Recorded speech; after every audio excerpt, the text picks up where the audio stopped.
നമ്മൾ ആൻ്റണി എം പിക്ക് എത്ര മാർക്ക് കൊടുക്കാം? 10-ൽ എത്ര കൊടുക്കാം? 10-ൽ ഒരു 4 മാർക്ക് കൊടുക്കാം. ആൻ്റണിയെ സംബന്ധിച്ച് ഈ മണ്ഡലം അടൂർ മണ്ഡലത്തിൽ യാതൊരു വികസനങ്ങളും ഇല്ല. ഇവിടെ പരാജയമായിരിക്കും. ആൻ്റണി ഇവിടെ ജയിക്കത്തില്ല. ഇതിപ്പോൾ ഇദ്ദേഹത്തിനെ കാണാൻ പോലും ഇല്ല. എന്തെങ്കിലും ഗുണം കൊണ്ട് വരണ്ടോ? ഇതിൻ്റെ ഗുണം എനിക്ക് പല ഗുണങ്ങളും ഉണ്ടായിട്ടുണ്ട്. 10-ൽ എത്ര മാർക്ക് കൊടുക്കും? 10-ൽ എത്ര മാർക്ക്? 10-ൽ 9 മാർക്ക് ഞാൻ കൊടുക്കും. നമ്മൾ കണ്ടിട്ടില്ല, അന്ന് ഇലക്ഷന് കണ്ടിട്ടുള്ളതല്ലേ, പിന്നാണ് നമ്മൾ കണ്ടിട്ടേ ഇല്ല അയാളെ. 10-ൽ ഒരു 5-6 അതിൻ്റെ മേളിൽ പോകാൻ ചാൻസ് ഇല്ല. 10-ൽ എത്ര? തെരഞ്ഞെടുപ്പ് പോരാട്ടത്തിന് നിലമൊരുക്കുകയാണ് ചരിത്രമുറങ്ങുന്ന പത്തനംതിട്ട ലോക്സഭാ മണ്ഡലം. പമ്പയും അച്ഛൻ കോവിലാറുമെല്ലാം തഴുകി നീങ്ങുന്ന മണ്ഡലത്തിൻ്റെ മനസ്സ് ഇത്തവണ ചില രാഷ്ട്രീയ സാഹചര്യങ്ങളിലേക്ക് കൂടിയാണ് വിരൽ ചൂണ്ടുന്നത്. ജയപരാജയങ്ങളെ സംബന്ധിച്ച് ഈ ഘട്ടത്തിൽ തെല്ലും പ്രസക്തിയുമില്ല. പക്ഷേ ഈ ലോക്സഭാ മണ്ഡലത്തിലൂടെ ഞങ്ങൾ നടത്തുന്ന യാത്ര ചില സൂചനകൾ നൽകിയേക്കും.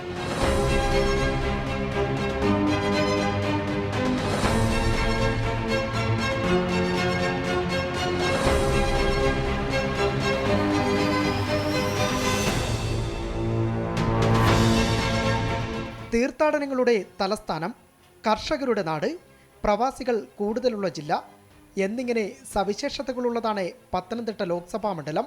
2008-ലായിരുന്നു പത്തനംതിട്ട ലോക്സഭാ മണ്ഡല രൂപീകരണം. പത്തനംതിട്ടയിലെ അടൂർ, റാന്നി, കോന്നി, ആറന്മുള, തിരുവല്ല എന്നീ 5 നിയമസഭാ മണ്ഡലങ്ങൾക്കൊപ്പം കോട്ടയം ജില്ലയുടെ ഭാഗമായ കാഞ്ഞിരപ്പള്ളി, പൂഞ്ഞാർ മണ്ഡലങ്ങളും കൂടി ഉൾപ്പെടുന്നതാണ് പത്തനംതിട്ട ലോക്സഭാ മണ്ഡലം. 2009-ൽ നടന്ന തെരഞ്ഞെടുപ്പിൽ UDFിലെ ആൻ്റണി 1 ലക്ഷത്തിലേറെ വോട്ടിന്റെ ഭൂരിപക്ഷത്തിൽ ജയിച്ചപ്പോൾ തന്നെ കോൺഗ്രസ് കോട്ട എന്ന വിശേഷണം പത്തനംതിട്ടയ്ക്ക് ലഭിച്ചു. തുടർന്ന് നടന്ന 2 തെരഞ്ഞെടുപ്പുകളിലും UDFിന് കനത്ത പ്രഹരമേൽപ്പിക്കാൻ എതിരാളികൾക്ക് കഴിഞ്ഞു. കോൺഗ്രസ് വിട്ടെത്തിയ മുൻ DCC പ്രസിഡന്റ് ഫിലിപ്പോസ് തോമസ് 2014-ലും വീണ ജോർജ് 2019-ലും ആൻ്റണിക്കെതിരെ രംഗത്തിറങ്ങിയതോടെ ആൻ്റോയുടെ വോട്ട് വിഹിതത്തിൽ ഇടിവ് വന്നു. മുൻ തെരഞ്ഞെടുപ്പിലെ വോട്ട് വിഹിതം പരിശോധിച്ചാൽ 3,80,927 വോട്ടുകളാണ് നിലവിലെ MP ആൻ്റണി നേടിയത്. 37% വോട്ടിന്റെ വർധനവ്. 3,36,684 വോട്ടുകളായിരുന്നു LDF പ്രതിനിധി വീണ ജോർജിന് നേടാനായത്. കെ സുരേന്ദ്രൻ 2,97,396 വോട്ടുകളും BJPയുടെ അക്കൗണ്ടിലേക്ക് എത്തിച്ചു. മണ്ഡലത്തിൽ ആൻ്റണി വിജയിച്ച് കയറി ഹാട്രിക് വിജയം കുറിച്ചെങ്കിലും ഭൂരിപക്ഷം 50,000-ൽ താഴെയായതേ കോൺഗ്രസ് കോട്ടയിൽ വിള്ളലുണ്ടായതിന്റെ സൂചനകൾ വിജയത്തിന് പിന്നിലുണ്ടായിരുന്നു. LDFനും BJPക്കുമുണ്ടായ വോട്ട് വർധന ഇത്തവണ മണ്ഡല ചരിത്രം വഴിമാറുമോ എന്ന ചോദ്യമുയർത്തുന്നതിനോടൊപ്പം സ്വന്തം കോട്ടയിൽ നില ഭദ്രമാണോ എന്നുകൂടി UDF പരിശോധിക്കേണ്ട ഘട്ടത്തിലെത്തിക്കഴിഞ്ഞു. MP എന്ന നിലയിൽ ഒരു മാർക്ക് ഇട്ടാൽ 10-ൽ എത്ര മാർക്കായിരിക്കും താങ്കൾ തന്നെ നൽകുക? ഒരു MP എന്ന നിലയിൽ, ഒരു ജനപ്രതിനിധി എന്ന നിലയിൽ പ്രവർത്തിക്കുമ്പോൾ നമ്മൾ കൊടുക്കുന്ന ഈ മണ്ഡലത്തിലെ ഓരോ വിഷയങ്ങൾക്കും, ഓരോ കാര്യങ്ങൾക്കും, വികസന കാര്യങ്ങൾക്കും എല്ലാം കൊടുക്കുന്ന, നമ്മുടെ ഹൃദയം കൊടുക്കുന്ന ആ വലിയൊരു സമർപ്പണമാണ്. ആ സമർപ്പണത്തെ വിലയിരുത്തുമ്പോൾ എൻ്റെ പൂർണ്ണമായ സമർപ്പണം ഈ മണ്ഡലത്തിന് വേണ്ടിയായിരുന്നു. അതുകൊണ്ട് ഒരു മാർക്കും എനിക്ക് നഷ്ടപ്പെടുത്താനില്ല എന്നുള്ളതാണ് എൻ്റെ വിശ്വാസം. മുഴുവൻ മാർക്കിനും ഞാൻ അർഹനാണെന്നാണ് എൻ്റെ വിശ്വാസം. പാർട്ടി ഇത്തവണ വളരെ മുൻകൂട്ടി തന്നെ അതിൻ്റെ അടിത്തറകളും അതിൻ്റെ ക്രമീകരണങ്ങളും പ്രവർത്തനങ്ങളും എല്ലാം നടത്തി മുന്നോട്ട് പോവുകയാണ്. ഇത്തവണ വലിയ ആത്മവിശ്വാസത്തോടുകൂടിയാണ് പത്തനംതിട്ട ജില്ലയിലെ പ്രവർത്തകർ മുന്നോട്ട് പോകുന്നത്. തിരുവല്ല റെയിൽവേ സ്റ്റേഷനാണ് നമ്മുടെ ജില്ലയിലെ ഏക റെയിൽവേ സ്റ്റേഷൻ. അത് ആധുനികമായി പുതുക്കിപ്പണിയുന്ന നടപടി വളരെ വേഗത്തിൽ നടക്കുന്നു. മാർച്ച് 31 ആകുമ്പോഴേക്കും അത് പൂർത്തീകരിക്കുമെന്നാണ് വിശ്വസിക്കുന്നത്. ശബരി ഹൈവേ, അത് എരുമേലി വരെ അനുവദിച്ച ഹൈവേ ആണ്. അതിനുള്ള പല കാര്യങ്ങൾ കൊണ്ടത് മുന്നോട്ട് പോകുന്നില്ല. അതിൻ്റെ നടപടികൾ പൂർത്തീകരിക്കാൻ വേണ്ടി ഈ കഴിഞ്ഞ ദിവസവും റെയിൽവേ മന്ത്രിയെ കണ്ട് സംസാരിച്ചിരുന്നു. അത് റാന്നി, കോന്നി, പത്തനാപുരം, പുനലൂർ വഴി തിരുവനന്തപുരത്തേക്ക് നീട്ടണമെന്നുള്ള ആ പ്രപ്പോസലിനുള്ളൊരു അംഗീകാരം നേടിയെടുത്തിട്ടുണ്ട്. അപ്പോൾ കേരളത്തിലെ 3ാമത്തെ പാരലൽ റെയിൽവേ ആയി, ലൈനായി അത് മാറും. അപ്പോൾ എല്ലാ മേഖലയിൽ നോക്കിയാലും സാധാരണക്കാരുടെ ജീവിതത്തെ, അവരുടെ ഉന്നമനത്തിന് വേണ്ടിയുള്ള കാര്യങ്ങളൊക്കെ ഈ മണ്ഡലത്തിൽ അവരുടെ സഹായത്തോടെ ചേർന്ന് നിന്ന് നടപ്പാക്കാൻ ശ്രമിച്ചിട്ടുണ്ട്. ഇവിടുത്തെ പാവപ്പെട്ടവരും സാധാരണക്കാരുമായ ജനങ്ങളാണ്. മലയോര മേഖലയാണ്. എന്നും വന്യമൃഗ ആക്രമണങ്ങളും നിരവധിയായ പ്രതിസന്ധികളുമുള്ള ഒരു പ്രയാസ സ്ഥലമാണ്. അവരുടെ പ്രതിസന്ധികളിൽ അവരോടൊപ്പം ഞാൻ നിൽക്കുന്നുണ്ട്. പക്ഷേ ഗവൺമെൻറ് തലത്തിൽ നിന്ന് കുറേ കൂടി ഒരു നല്ല സമീപനം ഉണ്ടായിരുന്നെങ്കിൽ ഇത്രയും വലിയൊരു ദുരവസ്ഥയിലൂടെ ഈ മലയോര മേഖലയിലെ കൃഷിക്കാരെ തള്ളിവിടേണ്ടതില്ലായിരുന്നു എന്നുകൂടി എനിക്ക് അഭിപ്രായമുണ്ട്.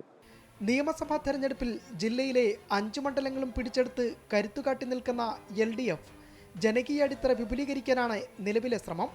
ഇത്തവണ ലക്ഷത്തിലേറെ വരുന്ന പ്രവാസി വോട്ടുകൾ ലക്ഷ്യമിട്ട് ആഗോള പ്രവാസി സംഗമം തിരുവല്ലയിൽ സംഘടിപ്പിച്ച് LDF തെരഞ്ഞെടുപ്പിന്റെ ആദ്യ കളമൊരുക്കി തുടങ്ങി. വികസന മുരടിപ്പ് തന്നെയാണ് മണ്ഡലത്തിൽ LDF ഉയർത്തിക്കാട്ടുന്നത്. ഒരു 10-ൽ എത്ര മാർക്കായിരിക്കും LDF നൽകുക? അദ്ദേഹത്തിന് ഒരു മാർക്ക് കൊടുക്കാനില്ല, ഒന്നുമില്ല. എന്തിൻ്റെ പേരിലാണ് അദ്ദേഹത്തിന് മാർക്ക് കൊടുക്കേണ്ടത്? ഒരു മാർക്ക് കൊടുക്കാനില്ല. UDF ജനങ്ങൾക്കറിയാമല്ലോ, UDF ഇവിടെ ഒരു വികസനവും ഈ ജില്ലയിൽ MP അതിൽ കോൺഗ്രസ്സുകാർ തന്നെ ഈ തെരഞ്ഞെടുപ്പിൽ ഇടതുപക്ഷ ജനാധിപത്യ മുന്നണിയെ വിജയിപ്പിക്കുന്നതിന് ജില്ലയിലെ കോൺഗ്രസ്സുകാർ തന്നെ സജീവമാകും. കോൺഗ്രസിൻ്റെ നിഷ്ക്രിയത്വവും അതുപോലെ രാജ്യത്തിൻ്റെ മതനിരപേക്ഷത തകർക്കുന്നു, പള്ളി പൊളിച്ചിട്ട് അമ്പലം പണിയുന്നു, പള്ളിക്കകത്ത് പൂജ നടത്തുന്നു, മധ്യപ്രദേശിൽ കുരിശിൻ്റെ എല്ലാം മണ്ടയിൽ BJP കൊണ്ടുവന്ന് കൊടികെട്ടുന്നു. ഇതെല്ലാം കണ്ടിട്ട് നിർവികാരതയോട് നിൽക്കുന്ന കോൺഗ്രസിനെ ജനങ്ങൾ തിരസ്കരിക്കുമെന്ന കാര്യത്തിൽ യാതൊരു തർക്കവുമില്ല. നിലവിലുള്ള MP അത് നിഷ്ക്രിയമായിരുന്നു. ഈ ജില്ലയിലുണ്ടായ ഒരു പ്രതിസന്ധിയിലും അദ്ദേഹം ജനങ്ങളോടൊപ്പം നിന്നില്ല. 2018 അദ്ദേഹം MP ആയിരുന്നു. ഈ നൂറ്റാണ്ട് കണ്ട ഏറ്റവും വലിയ വെള്ളപ്പൊക്കം ഉണ്ടായപ്പോൾ അദ്ദേഹം ഒരു മേഖലയിൽ ഇടപെടാനോ ആ ദുരിതത്തിൽ നിന്ന് ജനങ്ങളെ സഹായിക്കാനോ യാതൊരു നടപടിയും അദ്ദേഹത്തിൻ്റെ ഭാഗത്തുനിന്നുണ്ടായില്ല. 2019 മുതൽ നമ്മുടെ ലോകത്താകെ വീശിയടിച്ച കോവിഡിൻ്റെ ദുരന്തത്തിൽ ജനങ്ങൾക്ക് ആശ്വാസം പകരുവാനോ ജനങ്ങളെ സഹായിക്കാനോ വേണ്ടി യാതൊരു പദ്ധതിയും അദ്ദേഹത്തിന് വന്നിട്ടില്ല. ഈ ജില്ലയുടെ വികസനത്തിന് വേണ്ടി അദ്ദേഹം ഒന്നും ചെയ്തിട്ടില്ല. നമുക്കുണ്ടായിരുന്ന ഏക റെയിൽവേ സ്റ്റേഷനാണ് തിരുവല്ല. തിരുവല്ല റെയിൽവേ സ്റ്റേഷൻ അതിൻ്റെ ശോചനീയാവസ്ഥ പരിഹരിക്കാൻ യാതൊരു നടപടിയും സ്വീകരിച്ചിട്ടില്ല. നമ്മുടെ ജില്ലയ്ക്ക് വികസനത്തിന് സാധ്യതയുള്ള ശബരിമല റെയിൽവേ അതിന്നും പ്രാവർത്തികമാക്കാൻ കഴിയും. ഈ ജില്ലയിലെ പ്രധാനപ്പെട്ട കൃഷിയാണ് റബ്ബർ. കോൺഗ്രസ് ഗവൺമെൻറ് നമ്മുടെ രാജ്യത്ത് നടപ്പിലാക്കിയ ആസിയാൻ കരാറിൻ്റെ ഫലമായി നമ്മുടെ രാജ്യത്തെ റബ്ബർ കൃഷിക്കാരുടെ ജീവിതം തകർത്തു. അതിലെ പണിയെടുക്കുന്ന തൊഴിലാളികളുടെയും ജീവിതം പോയി. എന്നാൽ അതിലൂടെ ടയർ മുതലാളിമാർ കൊള്ളലാഭമാണ് ഉണ്ടാകുന്നത്, MRF അടക്കമുള്ള. അവരെയൊക്കെ സഹായിക്കുന്ന സമീപനമാണ് സ്വീകരിച്ചത്. ഈ കൃഷിക്കാരെ സ്വീകരിക്കാൻ ഒരു സമീപനവും സ്വീകരിച്ചില്ല. പ്രവാസി സംഗമം മുഖ്യമന്ത്രി പിണറായി വിജയൻ ഉദ്ഘാടനം ചെയ്ത ദിവസം തന്നെ പ്രതിപക്ഷ നേതാവ് VD സതീശനും തിരുവല്ലയിൽ DCC നേതൃസംഗമം നടത്തി തെരഞ്ഞെടുപ്പ് ഒരുക്കത്തിന് ആക്കം കൂട്ടി. ബൂത്തുകൾ കേന്ദ്രീകരിച്ചുള്ള ശക്തി കേന്ദ്രങ്ങളിൽ പ്രവർത്തകരുടെ യോഗങ്ങൾ നടത്തിക്കൊണ്ട് BJP അടിത്തറ ബലപ്പെടുത്തുകയും ചെയ്തു. വോട്ട് വിഹിതത്തിൽ വലിയ അന്തരമില്ലാതെ വന്നത് ഇത്തവണ വിജയത്തിന്റെ കാറ്റ് ഏത് ദിശയിലേക്ക് തിരിയുമെന്ന് പ്രവചിക്കാൻ പറ്റാത്ത സ്ഥിതിയിലുമാക്കി. മത സാമുദായിക ശാക്തീകരണവും കർഷക പ്രശ്നങ്ങളുമാകും ഇവിടെ വിധി നിർണ്ണയിക്കുന്നത്. പത്തനംതിട്ട ലോക്സഭാ മണ്ഡലത്തെ സംബന്ധിച്ചിടത്തോളം ഏറ്റവും അനുകൂലമായിട്ടുള്ളൊരു സാഹചര്യമാണ് ഇപ്പോൾ നിലനിൽക്കുന്നത്. കേന്ദ്രം ഭരിക്കുന്ന മോദി സർക്കാരിൻ്റെ 10 വർഷക്കാലം ഈ നാട്ടിലെ ജനങ്ങൾക്ക് ഇത്രത്തോളം സഹായിച്ചൊരു ഗവൺമെൻറ് ഉണ്ടായിട്ടില്ല. അതെല്ലാം ഇവിടുത്തെ ജനങ്ങളെ ഇന്ന് വിശ്വാസത്തിലെടുത്തിരിക്കുകയാണ്. അതുകൊണ്ട് ഭാരതീയ ജനതാ പാർട്ടിക്കും NDAയ്ക്കും അനുകൂലമായിട്ടുള്ള ഒരു വലിയ തരംഗം ഈ പാർലമെൻറ്റ് മണ്ഡലത്തിൽ എല്ലായിടത്തും അലയടിക്കുകയാണ്. നിലവിലെ MP ആയിട്ടുള്ള ആൻ്റണി 15 വർഷമായിട്ട് ഇവിടുത്തെ MP ആണ്. പക്ഷേ യാതൊരുവിധ വികസന പ്രവർത്തനങ്ങളും ഇവിടെ ചെയ്തിട്ടില്ല. ആകെ അദ്ദേഹം ചെയ്യുന്നത് കുറേ വെയിറ്റിംഗ് ഷെഡ് സ്ഥാപിക്കുക, ആ വെയിറ്റിംഗ് ഷെഡിന് 2 ലക്ഷം രൂപ വരുന്ന വെയിറ്റിംഗ് ഷെഡിന് 24 ലക്ഷം രൂപ ആൾക്കാരെ വെച്ച് എഴുതിയെടുക്കുക. ഈ തരത്തിലുള്ള കമ്മീഷൻ പരിപാടിയല്ലാതെ ജനങ്ങൾക്ക് ഉപകാരപ്രദമായിട്ടുള്ള ഒരു കാര്യങ്ങളും പത്തനംതിട്ട ലോക്സഭാ മണ്ഡലത്തിലെ നിലവിലത്തെ MP ചെയ്തിട്ടില്ല. അതുകൂടാതെ ഇവിടെ ഉണ്ടായിട്ടുള്ള വികസന പ്രവർത്തനങ്ങളെല്ലാം മോദി സർക്കാരിൻ്റെയാണ്. ഇപ്പം ജില്ലാ ആസ്ഥാനത്തുള്ള ആകാശവാണിയുടെ FM സ്റ്റേഷൻ മോദി സർക്കാരിൻ്റെ സംഭാവനയാണ്. ജില്ലയിലെ മെഡിക്കൽ കോളേജിന് കോന്നി മെഡിക്കൽ കോളേജ് 169 കോടി രൂപ നൽകിയത് മോദി സർക്കാരാണ്. അതേപോലെ ഇവിടുത്തെ കേന്ദ്രീയ വിദ്യാലയങ്ങൾ, ഇപ്പോൾ കോന്നിയിലെ സംസ്ഥാനത്ത് തന്നെ ഏറ്റവും വലിയ കേന്ദ്രീയ വിദ്യാലയമാണ് പണി കഴിപ്പിച്ചുകൊണ്ട്. ഇപ്പോൾ ചെന്നീർക്കര കേന്ദ്രീയ വിദ്യാലയത്തിൻ്റെ എല്ലാ പണികളും പൂർത്തിയായി. 2019 സ്വാഭാവികമായിട്ട് ശബരിമലയുമായിട്ട് ബന്ധപ്പെട്ട പ്രക്ഷോഭം നിർണായകമായിട്ടുള്ള പങ്ക് വഹിച്ചു. ഏതാണ്ട് 3 ലക്ഷത്തിനടുത്ത് വോട്ട് പാർലമെൻറ്റ് മണ്ഡലത്തിലെ സ്ഥാനാർത്ഥിയായിട്ടുള്ള ശ്രീ K. സുരേന്ദ്രൻജിക്ക് ഇവിടെ ലഭിക്കാനായിട്ട് സാധിച്ചു. ഈ പ്രാവശ്യം അതും അതേപോലൊക്കെ വികസനത്തിന് അനുകൂലമായിട്ടുള്ള വോട്ടങ്ങൾ, ന്യൂനപക്ഷ വിഭാഗങ്ങൾ ധാരാളം ആൾക്കാർ ഇന്ന് മോദി സർക്കാരിനെ പിന്തുണയ്ക്കുന്നു. നിലവിലെ സിറ്റിംഗ് എം പിയാണ് ആൻറ്റോ ആൻ്റണി. ആൻറ്റോ ആൻ്റണിക്ക് 10-ൽ എത്ര മാർക്കാണ് BJP കൊടുക്കുക? അദ്ദേഹത്തെ സംബന്ധിച്ച് വട്ടപൂജ്യം നൽകാനേ പറ്റുള്ളൂ. കാരണം അദ്ദേഹം ഒരു വികസന പ്രവർത്തനങ്ങളും ചെയ്തിട്ടില്ല. അത് ഇവിടെ മണ്ഡലത്തിൽ പോലും അദ്ദേഹം ആക്റ്റീവല്ല. ഇപ്പം തെരഞ്ഞെടുപ്പ് അടുത്ത സമയത്ത് മാത്രമാണ് അദ്ദേഹം മണ്ഡലത്തിൽ യാത്രയെങ്കിലും ചെയ്യുന്നത്. ഒരു കാര്യത്തിലും ജനങ്ങളോടൊപ്പം നിൽക്കുകയോ ഇവിടുത്തെ വികസന പ്രവർത്തനങ്ങൾക്കൊപ്പം നിൽക്കുകയോ ഒന്നും അദ്ദേഹം ചെയ്തിട്ടില്ല. ഏതെങ്കിലും പദ്ധതികൾ കേന്ദ്ര സർക്കാർ കൊണ്ടുവരുമ്പോൾ അത് അദ്ദേഹം കൊണ്ടുവരുന്നതാണെന്ന് സ്വയം പ്രഖ്യാപിച്ച് പത്രസമ്മേളനം നടത്തുക അല്ലാതെ ഫ്ലക്സ് ബോർഡ് വെക്കുക അല്ലാതെ വേറെ കാര്യങ്ങളും അദ്ദേഹം ചെയ്തിട്ടില്ല. നിലവിൽ 5 മണ്ഡലങ്ങൾ നിലവിൽ LDF ആണ് പത്തനംതിട്ടയിൽ. കൂടാതെ തന്നെ കോട്ടയത്തിൻ്റെ കാഞ്ഞിരപ്പള്ളിയും പൂഞ്ഞാറും കൂടി ചേരുമ്പോൾ ഈ 7 മണ്ഡലങ്ങളിലും കൂടി വരുമ്പോൾ ഈ പത്തനംതിട്ട ലോക്സഭാ മണ്ഡലത്തിൽ എങ്ങനെയായിരിക്കും BJPയുടെ ഒരു വോട്ട് ഷെയർ എങ്ങനെയായിരിക്കും? ഈ 7 മണ്ഡലങ്ങളിലും പാർട്ടി കഴിഞ്ഞ പാർലമെൻറ്റ് തിരഞ്ഞെടുപ്പിനേക്കാൾ അടിത്തറ ഇപ്പോൾ ശക്തമായിട്ടുണ്ട്. സ്വാഭാവികമായിട്ടും ജനങ്ങൾക്കിടയിലേക്ക് കടന്നു ചെന്ന് ധാരാളം സമ്പർക്ക പ്രവർത്തനങ്ങൾ നടത്തിയിട്ടുണ്ട്. പിന്നെ സ്വാഭാവികമായിട്ടും വികസനത്തിന് അനുകൂലമായിട്ടും മോദി സർക്കാരിന് അനുകൂലമായിട്ടുള്ള വോട്ട് BJPക്ക് അനുകൂലമായിട്ട് വരും എന്ന് തന്നെയാണ് ഞങ്ങളുടെ പ്രതീക്ഷ. 3 മുന്നണികളുടെയും സ്ഥാനാർത്ഥി സാധ്യതകളിലേക്ക് കൂടി UDFൽ സിറ്റിംഗ് MPമാരെ വീണ്ടും മത്സരിപ്പിക്കണമെന്ന AICC തീരുമാനം ആൻറ്റോ ആൻ്റണിക്ക് 4ാം ഊഴത്തിനുള്ള അവസരമുണ്ടാക്കിയേക്കും. ആൻറ്റോയെ 2019 സ്ഥാനാർത്ഥിയാക്കുന്നതിനെ എതിർത്തിരുന്ന പാർട്ടിയിലെ പ്രബലർ ഇപ്പോൾ ശാന്തരുമാണ്.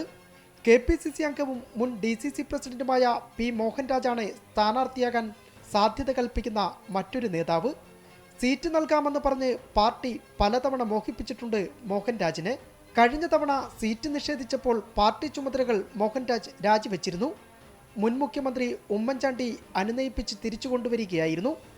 LDF ആകട്ടെ CPM കേന്ദ്ര കമ്മിറ്റി അംഗം doctor TM Thomas Isaac, Ranni മുൻ MLA രാജു എബ്രഹാം എന്നിവരുടെ പേരുകളാണ് ഉയർത്തുന്നത്. ഏറെക്കാലമായി മണ്ഡലത്തിൽ പാർട്ടിയുടെ പൊതുപരിപാടികളിൽ മുഖ്യാതിഥിയാണ് തോമസ് ഐസക്. പ്രവാസി സംഗമത്തിന്റെ മുഖ്യ സംഘാടകനും. രാജു എബ്രഹാം പാർട്ടി ബഹുജന സംഘടനകളുടെ പരിപാടികളുമായി എല്ലാ നിയമസഭാ മണ്ഡലങ്ങളിലും സജീവ സാന്നിധ്യം അറിയിക്കുകയും ചെയ്യുന്നു. കഴിഞ്ഞ തെരഞ്ഞെടുപ്പിൽ 3 ലക്ഷത്തോളം വോട്ടുകൾ നേടിയ BJP ഇക്കുറി ആരെ സ്ഥാനാർത്ഥിയാക്കുമെന്ന് ഒരു സൂചനയും നൽകിയിട്ടില്ല. എന്നാൽ ഇത്തവണ BJP ശക്തനായ സ്ഥാനാർത്ഥിയെ തിരയുന്നതിനിടെയാണ് പൂഞ്ഞാർ മുൻ MLA PC ജോർജിന്റെ BJPയിലേക്കുള്ള രംഗപ്രവേശം. ഏറെക്കാലമായി NDAയിൽ BJPയുടെ സഖ്യകക്ഷിയായി തുടരുന്ന ജനപക്ഷം പാർട്ടിയുമായിട്ടായിരുന്നു PC ജോർജ് BJPയിൽ ലയിച്ചത്. പൂഞ്ഞാർ, കാഞ്ഞിരപ്പള്ളി മണ്ഡലങ്ങളിൽ ജനകീയ അടിത്തറയുള്ള ജനപക്ഷത്തിന് പത്തനംതിട്ടയിൽ കാര്യമായ വേരോട്ടമില്ലെങ്കിലും ക്രൈസ്തവ സഭകളിലുള്ള ജോർജിന്റെ സ്വാധീനം NDAയ്ക്ക് ഗുണം ചെയ്യുമെന്നാണ് പ്രതീക്ഷ. ചലച്ചിത്ര നടൻ ഉണ്ണി മുകുന്ദന്റെ പേരുകൾ ഉൾപ്പെടെ ഒരു ഘട്ടത്തിൽ ഉയർന്നിരുന്നു. മണ്ഡലത്തിൽ സ്വാധീനമുള്ള BDJSും നിലവിൽ സീറ്റ് ആഗ്രഹിക്കുന്നവരുടെ പട്ടികയിലുണ്ട്. ഇനി മണ്ഡലത്തിലെ ജനവികാരം കൂടി പരിശോധിച്ചാൽ സമ്മിശ്ര പ്രതികരണവുമാണ് ഉയരുന്നത്. ഒരു ലോക്സഭാ തെരഞ്ഞെടുപ്പ് കൂടി വരികയാണല്ലോ. എങ്ങനെയാണ് നിലവിലെ MP ആൻറ്റോ ആൻ്റണിയാണ് പത്തനംതിട്ട ലോക്സഭാ മണ്ഡലത്തിൽ. നമ്മൾ ആൻറ്റോ ആൻ്റണി MPക്ക് എത്ര മാർക്ക് കൊടുക്കാം? 10-ൽ എത്ര കൊടുക്കാം? 10-ൽ എത്ര കൊടുക്കാം? 10-ൽ ഒരു 4 മാർക്ക് കൊടുക്കാം. 4 മാർക്ക് കൊടുക്കാം. അവരുടെ ഈ നേതാക്കന്മാരും മറ്റവരും എല്ലാം ഒരുമാതിരി മറ്റു രീതികളിൽ ഇങ്ങനെ ഗ്രൂപ്പിസമായിട്ട് നിൽക്കുന്നതുകൊണ്ട് ഇവിടെ ജനങ്ങൾക്ക് ഒരു അതൃപ്തിയുണ്ട്. അതാണ് അതിൻ്റെ പ്രധാന കാരണം. ആൻറ്റോ ആൻ്റണിയെ സംബന്ധിച്ച് ഈ മണ്ഡലം, അടൂർ മണ്ഡലത്തിൽ യാതൊരു വികസനങ്ങളും ഇല്ല. വെറും പറച്ചിൽ മാത്രം, അല്ലാതെ മറ്റൊന്നുമില്ല. ഇവിടെ പരാജയമായിരിക്കും. ആൻ്റണി ഇവിടെ ജയിക്കത്തില്ല. തൃപ്തരാണോ? വികസനങ്ങൾ പത്തനംതിട്ട മണ്ഡലത്തിൽ ഉണ്ടായിട്ടുണ്ടോ? ഇല്ല. 10-ലൊരു 4 മാർക്ക് കൊടുക്കും. 4 മാർക്ക് തിരുവഞ്ചൂർ രാധാകൃഷ്ണൻ ഇരുന്ന സമയത്തായിരുന്നെങ്കിൽ പുള്ളിയാണെങ്കിൽ എല്ലാ വീടുകളും സന്ദർശിക്കുക വരെ എങ്കിലും ചെയ്യുമായിരുന്നു. ഒരു എന്താണെങ്കിൽ പുള്ളിയാണെങ്കിൽ എല്ലായിടത്തും ഇതായിരുന്നു. ഇതിപ്പോൾ ഇദ്ദേഹത്തിനെ കാണാൻ പോലും ഇല്ല. ഉള്ള കാര്യം പറയാം. മണ്ഡലം എന്തോ വികസിപ്പിച്ചെന്നാ, എന്തോ മണ്ഡലം എന്തോ വലുതാക്കിയോ, എന്തെങ്കിലും 10 ഏക്കറുള്ള 20 ഏക്കറാക്കിയോ? ഒന്നുമില്ലല്ലോ. അല്ലാതെ ഇപ്പോൾ അതിനെന്തോ മറുപടി പറയുന്നത്? ഒരു വികസനം നടന്നിട്ടില്ല. ഇതിൻ്റെ ഗുണം എനിക്ക് പല ഗുണങ്ങളും ഉണ്ടായിട്ടുണ്ട്. 10-ൽ 9 മാർക്ക് ഞാൻ കൊടുക്കും. അതിനുവേണ്ടി എല്ലാ പരിശ്രമങ്ങളും ചെയ്യും.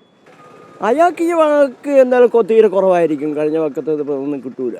നമ്മൾ കണ്ടിട്ടില്ല. അന്ന് ഇലക്ഷന് കണ്ടിട്ടുള്ളതല്ലേ, പിന്നാണ് നമ്മൾ കണ്ടിട്ടേ ഇല്ല അയാളെ. 10-ൽ ഒരു 5-6 അതിൻ്റെ മേളിൽ പോകാൻ ചാൻസ് ഇല്ല.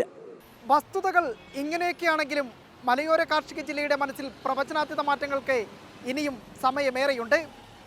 സ്ഥാനാർത്ഥി നിർണയം മുതൽ ഫലപ്രഖ്യാപനം വരെ നീളുന്ന നാടകീയതകൾക്കിടയിൽ പത്തനംതിട്ടയുടെ ചാഞ്ചാട്ടം എങ്ങനെയെന്ന് ഇനി കണ്ടറിയാം.